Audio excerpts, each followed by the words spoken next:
teman-teman, kita kembali lagi di podcast Mahasiswa Part-Time bersama saya, Badrul Salam, dalam episode tentang KKN. Nah, kali ini kita kedatangan narasumber yang kece banget loh. Penasaran kan? Pak, silakan. Oke, terima kasih. Perkenalkan, nama saya Dimas Ganda Permana Putra. Saya berasal dari Fakultas Pertanian. Kemudian saya mengajar di jurusan agribisnis. Selanjutnya untuk perkenalkan cukup ya. Untuk agenda selanjutnya apa? Dipersilakan. Mungkin untuk jabatannya, Pak. Oke. Jadi gini, saya di sini tuh mulai masuk tahun 2021 Februari Januari. Sekitar tahun itu jadi 1 tahun. Kemudian karena ada kekosongan jabatan atau ada pembentukan lembaga baru, bukan karena apa, dibutuhkan lulusan yang memang berprestasi seperti itu. Kemudian akhirnya saya direkrut ke lembaga penjaminan mutu. Adik-adik belum tahu ya apa itu lembaga penjaminan mutu. Tahunya kan adik-adik cuma LPPM, kemudian BPH. Nah, sedangkan untuk lembaga penjaminan mutu ini merupakan lembaga yang akan mengaudit dari setiap fakultas-fakultas yang berada di universitas ini. Jadi kelengkapan dokumen-dokumen, entah itu AMI, PPPEB, kemudian dokumen ini yang dilakukan untuk akreditasi nantinya. Jadi semua data akreditasi universitas, semua data akreditasi fakultas dan jurusan itu banknya itu ada di LPM ini. Jadi kenapa anggota LPM ini anak-anak muda ya karena itu tadi. Karena mereka masih teknologinya masih tinggi, pikirannya masih jernih, jadi mudah untuk menyerap suatu hal-hal yang baru seperti itu. Kemudian di LPM sendiri itu saya menjabat sebagai sekretaris atau wakil ketua seperti itu. Ya, perkenalan saya belum jauh juga ya. Saya ini asli Mojokerto. Kemudian saya lulusan Universitas Negeri Jember, S1 S2-nya di sana. Kemudian saya masih baru atau biasanya mahasiswa itu di luar banyak panggil Mas karena apa? Saya kelahiran 96 juga. Jadi nggak jauh berbeda dengan adik-adik ini semua. Terus kalau di sini KKN ini saya diberi mandat oleh Pak Rektor karena apa? Yang muda-muda, dosen-dosen muda-muda itu dikumpulkan. Ternyata pas saya waktu memberikan ide atau gagasan, Pak Rektor langsung memberikan amanah seperti ini sesuai tema ini ketua KKN seperti itu. Jadi ini melakukan perubahan. Perubahan ini merupakan lompatan yang jauh atau lompatan yang ingin diberikan karena ingin memajukan atau membranding dari Universitas Majen Sumber sendiri. Saya kembalikan lagi ke Mas siapa? Mas Badrul. Iya. Ya. Keren banget kan? Beliau ini sebagai seorang dosen juga seorang yang aktif di LPM ya, Pak? Ya, LPM. Ya, LPM. Nah, kembali lagi ke topik nih tentang KKN, Pak. Ya. Saya sebagai seorang mahasiswa juga agak kurang tahu nih tentang KKN. Apa sih yang dimaksud sebagai KKN itu dan tujuannya itu apa sih, Pak? Gini, jadi KKN itu kuliah kerja nyata. Jadi sebenarnya kalau di saya, pengalaman saya, KKN itu selama 45 hari.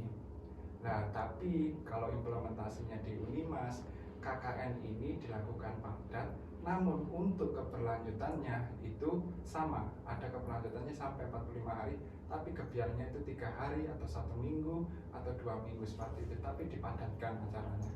Tapi tetap keberlanjutannya itu selama 45 hari untuk selalu mengevaluasi di desa binaan itu atau di kelurahan binaan itu. Jadi KKN itu intinya itu tentang selama 7 semester ini adik-adik menimba ilmu itu diimplementasikan atau ditunjukkan ke masyarakat. Kalau ada adik nakal, kalau ada adik itu berprestasi atau pintar di desa itu bergaul. Karena apa? Adik-adik ini kan dipandang strata 1 atau sarjana. Ya, jadi seperti itu. Tingkat pendidikan adik-adik ini kalau dibanding dengan yang lain itu strata 1 itu sudah tinggi. Memang itu diakui sampai sekarang strata 1 itu tinggi. Jadi untuk implementasinya kalau terjun ke masyarakat, kenapa enggak semester 3, semester 2 atau semester 5? Karena bekal ilmu untuk berbicara, public speaking, terus ilmunya dalam menyerap materi-materi di setiap fakultas itu masih kurang. Jadi implementasinya itu di semester 7 seperti itu. Jadi itu gambaran KKN untuk gambaran secara terperinci atau luasnya seperti itu. Jadi kita itu mengaplikasikan ilmu-ilmu yang kita dapat ya selama Ya. masa kuliah ya Pak ya. Jadi pengabdian ke masyarakat seperti itu. Nah, lanjut ya Pak ya. Nah, tentang kan kita juga tahu nih KKN itu di desa. Terus manfaat apa sih yang kita dapat dan masyarakat dapat itu Pak?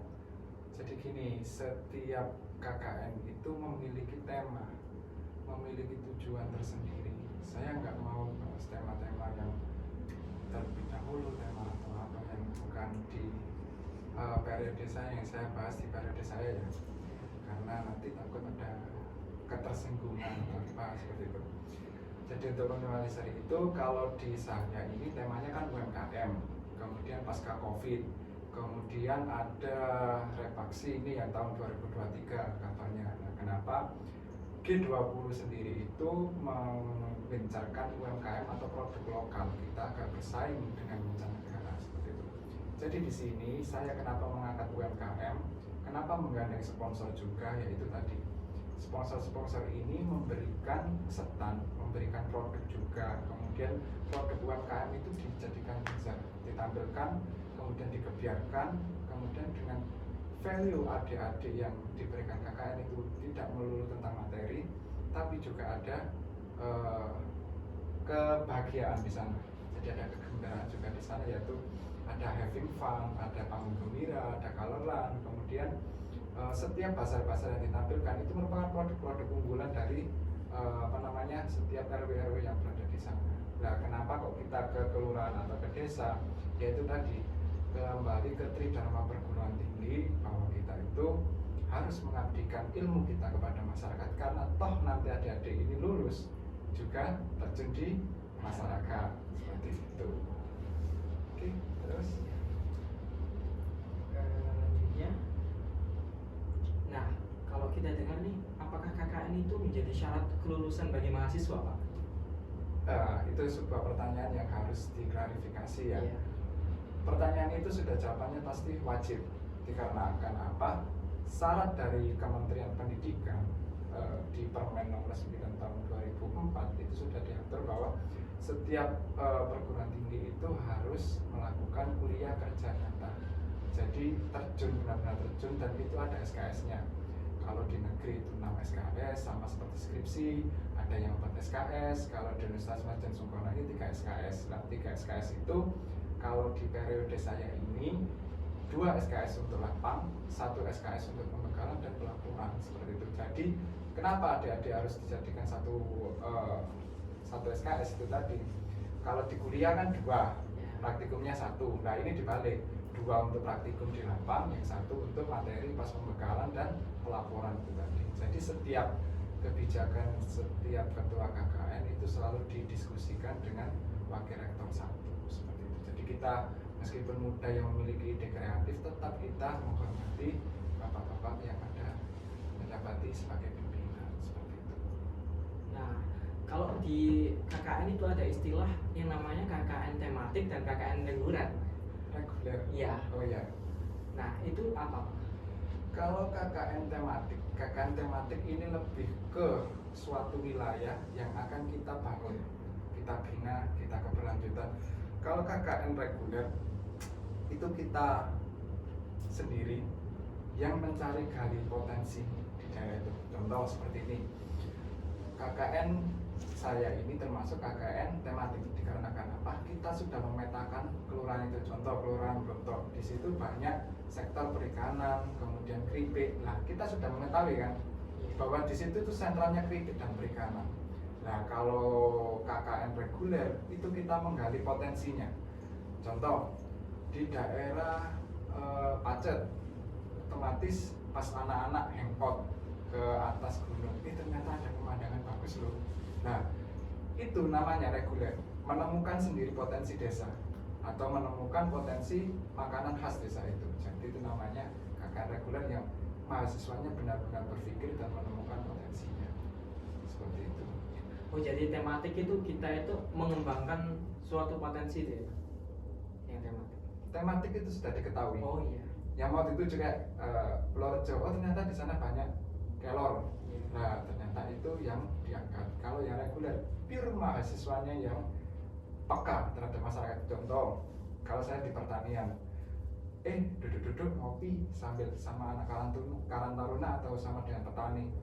Mereka itu akan dengan sendirinya, karena kita dianggap agent of change atau orang yang berpendidikan, pasti tanya gini, Mas, pariku lho akeh keserang hama wereng.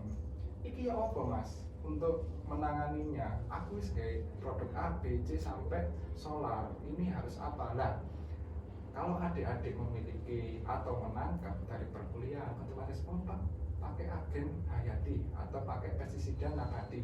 Nah, itu kita berikan ilmu kita ke masyarakat itu. Itu namanya KKN reguler. Jadi kita memberikan solusi secara langsung ke masyarakat itu. Mereka curhat kebutuhannya apa, habis itu kita memberikan solusi seperti itu. Contohnya seperti itu. Kalau yang ekonomi kan contohnya kayak gagalnya pemasaran atau rugi terus menerus.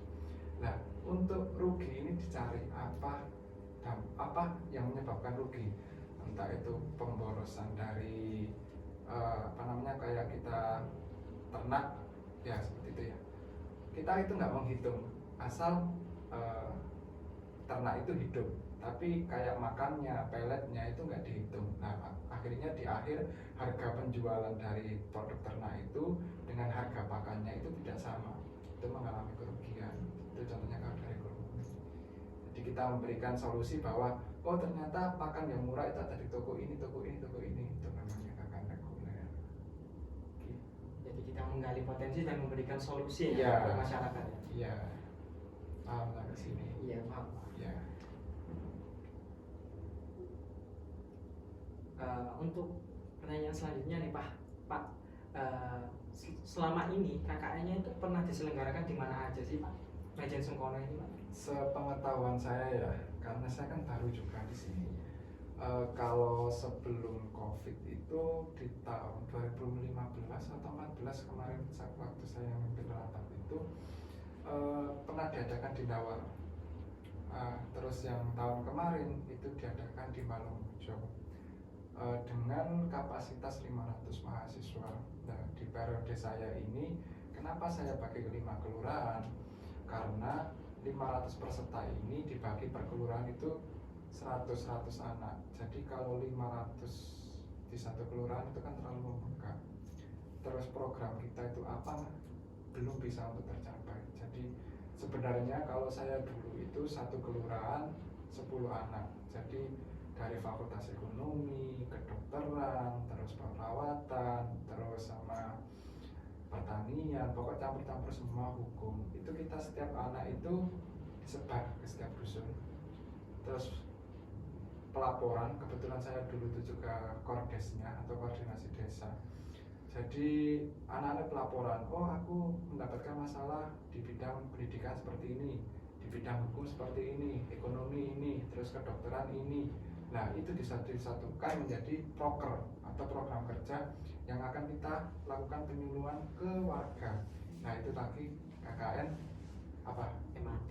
Salah. Oh, yang reguler. Iya, nanti belum nyambung dari tadi adik. Oh iya Pak, yang tentang memberikan solusi tadi. Iya. Ya. Kalau tematik sudah ditentukan. Oke, bukan? Jadi gampang kok. Kalau kita terjun ke suatu kelurahan atau ke desa, oh ternyata yang kita tuju tahu potensinya itu. Tapi kalau kita sudah terjun nggak ada apa-apanya, nol bodol, itu namanya reguler.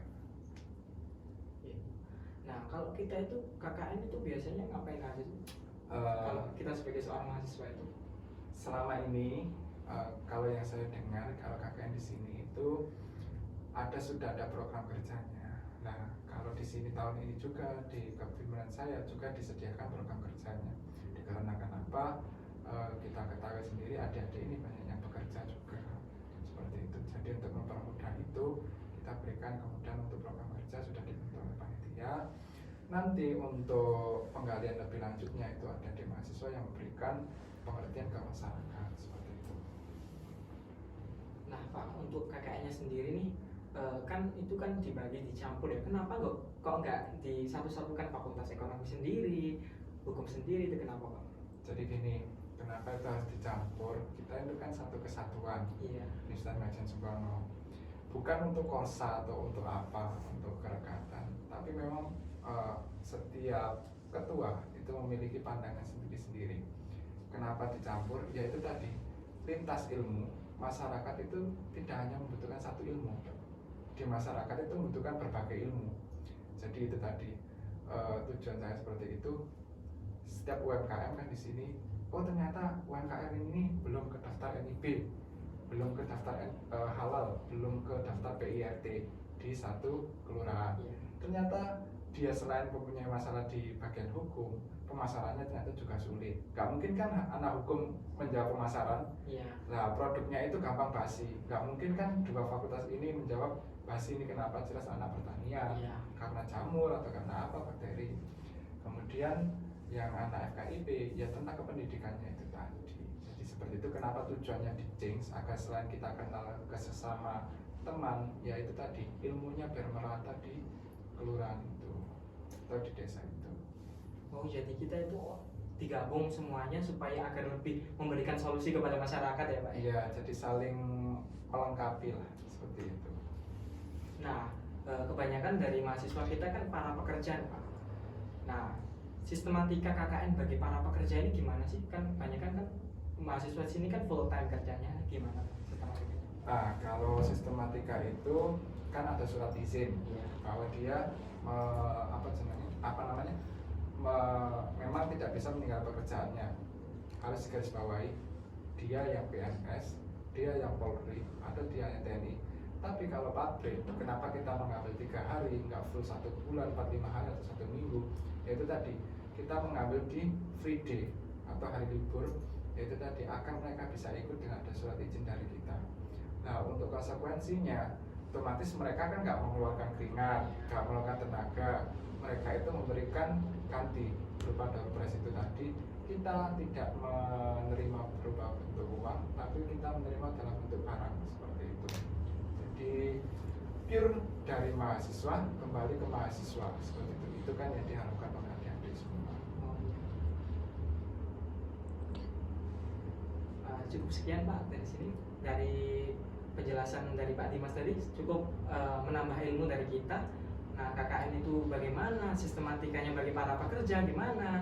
Nah, udah tahu kan teman-teman? Nah, cukup sekian. Belum, nggak tanya untuk itu randomnya KKN yang tahun ini gimana serunya. Oh iya Pak. KKN yang di konsep itu bagaimana serunya. Adi ini semester berapa sih? Saya masih maba Pak. Oh maaf. Iya Pak. Nah Pak, kebanyakan dari mahasiswa ini bertanya nih Pak tentang apa sih keseruannya KKN, gimana sih KKN itu dan lain sebagainya. Apakah kita itu harus pusing memikirkan ataupun gimana dan sebagainya, gimana sih Pak? Jadi gini, setiap hal kalau yang kita cintai atau kita sukai, mindset pertama itu kenapa saya menanamkan sebuah warna-warni atau coloran itu karena apa? Ingin pembeda atau kreativitas. Kalau yang dulu-dulu itu kan kerja bakti, baksos, kemudian selesai itu kita memberikan penyuluhan atau apa. Nah, untuk mendapatkan hal itu jadi satu paket. Jadi sistematikanya kenapa KKN di periode ini ada sponsornya. Untuk niatnya ada sponsor ini untuk keberlanjutan. Jadi adik-adik nanti semester selanjutnya bisa bekerja sama dengan sponsor ini.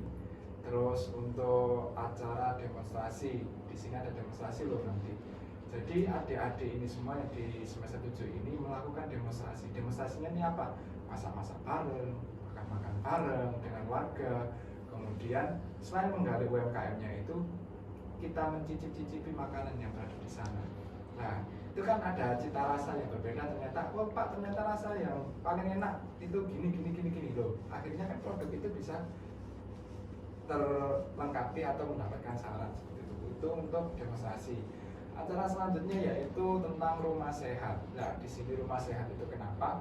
Dari 100 anak itu yang presentasi atau demonstrasi itu terbagi 15 orang. Kemudian 35 anak itu melakukan kerja bakti di waktu pagi hari. Selanjutnya sore hari agar tidak nganggur, itu anak-anak keliling ke setiap rumah warga itu melakukan survei, di mana mensurvei rumah. Satu, FCK-nya ada nggak? Kemudian kedua, ada ventilasinya nggak? Satu rumah diberi satu rumah berapa anggota keluarga? Kemudian saluran pembuangannya, kemudian tamannya dan ventilasinya seperti itu. Jadi kita menilai rumah-rumah sehat, rumah-rumah kumuh. Jadi kita bisa memetakan nanti, oh ternyata Bruto ini banyak stunting atau kekurangan gizi. Dikarenakan apa? Lingkungannya kotor. Nah, kita mendapatkan data di situ, mendapatkan data dari survei rumah sehat itu tadi. Nah, kita akhirnya bisa memberikan rekomendasi ke Pemkop. Karena apa? Kita merupakan lembaga pendidikan. Jadi kita juga mempunyai sumbangasi ke pemerintah. Itu tujuan dari kegiatan rumah sehat. Untuk selanjutnya yaitu penyuluhan. Nah, penyuluhan ini ajang pembuktian adik-adik semua yang semester 7. Materi yang mereka dapatkan selama kuliah itu diberikan ke warga. Dari hukum gimana, dari pertanian gimana, dari ekonomi gimana, dan dari FKIP itu gimana juga. Esok harinya karena sudah penat 2 hari, kita lakukan having fun, yaitu yang pertama jalan santai, kemudian bazar ini disponsori 11 loh. Dari 11 ini mendapatkan 37 stand. Jadi dari 37 stand ini nanti akan ada pasar-pasar di sana. Jadi silakan adik-adik nanti yang mau ikut, yang ada di podcast ini atau yang melihat podcast ini, kuponnya gratis, door prize-nya banyak. Wah, jadi keren silakan rame-rame ke Purworejo seperti itu. Karena kenapa kita memilih Purworejo juga dari panitia inti, di sana itu banyak potensinya, banyak keindahannya juga di hutan kota, di taman kota seperti itu. Terus di akhir karena ini warna-warni, kita buat color run dengan berjoget-joget ria seperti itu. Jadi ada kemeriahan, ada sebuah gimana ya? Kita ingin memberikan kesan yang berkenan di situ dari panitia. Selain itu kita ada cap tangan. Cap tangan ini untuk apa? Bahwa 1000 tangan ini untuk kebaikan umat nantinya. Di situ ada bakti sosial juga diberikan untuk masjid atau anak yatim piatu dari tangan-tangan yang baik ini. Jadi tangan-tangan nanti diwarna, dicapkan ke kain. Ya itu tadi ada having fun di sini. Seru banget ya Pak ya, kayak memberikan impact kepada masyarakat juga. Iya. Terus kita juga para mahasiswa juga nggak kepikiran pusing gimana Iya. dan sebagainya gitu Pak ya. Gitu. Ya, terima kasih untuk Pak Dimas. Cukup sekian dari saya. Untuk yang mahasiswa yang KKN, semoga tetap lancar dan tetap happy ya, tetap bahagia ya. Terima kasih. Oh iya, jangan sampai cinlok ya, soalnya kan ini tidur. Kalau saya kepemimpinan saya dulu di KKN saya kebetulan koordinasi sendiri, jadi nggak boleh ada cinlok. Nanti cinlok menjadi kubu-kubu, tapi ini kan ADD cuma 3 hari. Jadi silakan berkenalan, menambah relasi. Semoga KKN ini bermanfaat untuk kedepannya dan untuk selanjutnya ketua yang akan datang, semoga bisa menjadi amanah lagi dan semoga ini berkelanjutan terus menerus. Nah, cukup sekian dari saya. Jangan lupa like dan subscribe dan bagikan ya. Terima kasih. Wassalamualaikum warahmatullahi wabarakatuh. Waalaikumsalam.